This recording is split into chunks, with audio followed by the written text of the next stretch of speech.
নামাজ পড়ার সময় ফরজ নামাজের পর দুরূদ 33 বার সুবহানাল্লাহ, আলহামদুলিল্লাহ, আল্লাহু আকবার 34 বার পড়ি, আর আয়াতুল কুরসি পড়ি। তো মাঝে মধ্যে ভুলে যাই, তখন নামাজের শেষে পড়ি, তো হবে কি না?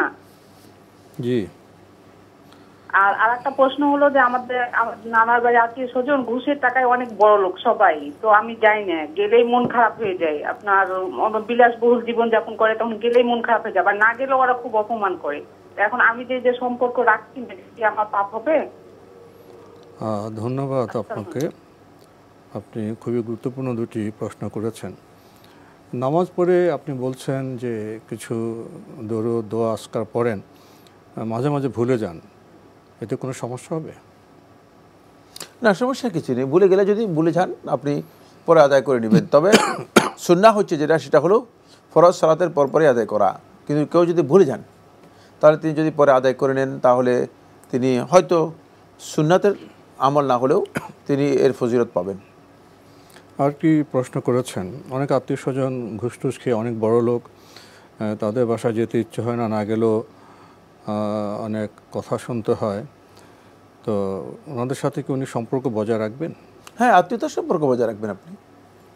তাদের সাথে আপনার অত ধরম মহরম, একেবারে ঘনিষ্ঠতা, একেবারে একান্ততার প্রয়োজন নেই।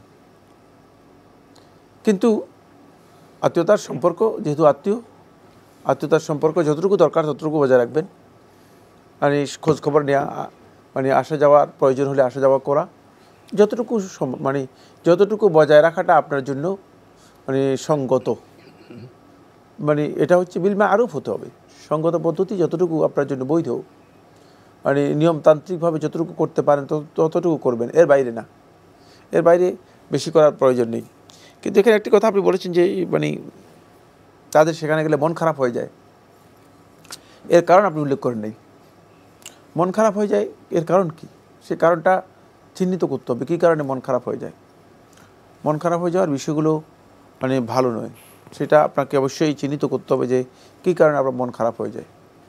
মানুষের বাহ্যিক এই জিনিসগুলো দৃষ্টিতে আনবেন না, কারণ এই জিনিসগুলো যদি দৃষ্টিতে আনেন, তাহলে আপনি আপনার দৃষ্টিকে সংযত করতে পারেন নাই। দৃষ্টি সংযত করা শুধুমাত্র মানে হারাম কাজ থেকে তা নয়। দৃষ্টি সংযত করা এই মানুষের এই দুনিয়ার চাকচিক্য থেকেও আপনাকে দৃষ্টি সংযত করতে হবে। জাহরাত আল হায়াতি দুনিয়ার বাহ্যিক জীবনে যেই চাকচিক্য আছে, এই চাকচিক্য থেকেও দৃষ্টি সংযত করতে হবে। আপনার দৃষ্টি যদি আমরা বাহ্যিক চাকচিক্য থেকে সংযত করতে না পারি, তাহলে আমরা এখানে মানে ফেল হয়ে যাচ্ছি। এজন্য আপনার দৃষ্টি সংযত করার বিধানটি প্রত্যেক ইমানদার নর নারীকে নির্দেশ দেওয়া হয়েছে। এখন আপনার মন খারাপ হচ্ছে শুধুমাত্র এই কারণে যে আপনি দৃষ্টি সংযত করতে পারেন। তারা খুব চাকচিক্য, ঘুষ খেয়ে অনেক বর্ণাঢ্য জীবনযাপন, এই কারণেই এদিকে তাকানোর প্রয়োজন নেই। কিন্তু তুচ্ছ জ্ঞান, তুচ্ছ করবে যে এটা কিছুই না। এখন দাওয়াত দিয়েছে, আত্মীয়তার সম্পর্ক গেলেন, জি, আপনি তো আত্মীয়তার সম্পর্ক রক্ষার জন্য গিয়েছেন, এই অন্যের যে চাকচিক্য জলুস দেখে আপনার মন খারাপ হবে, এই জলুস এটা তো একটি ত্রুটি, এটা তো একটা রোগ, এটা ত্রুটি, জি, এটা ত্রুটি।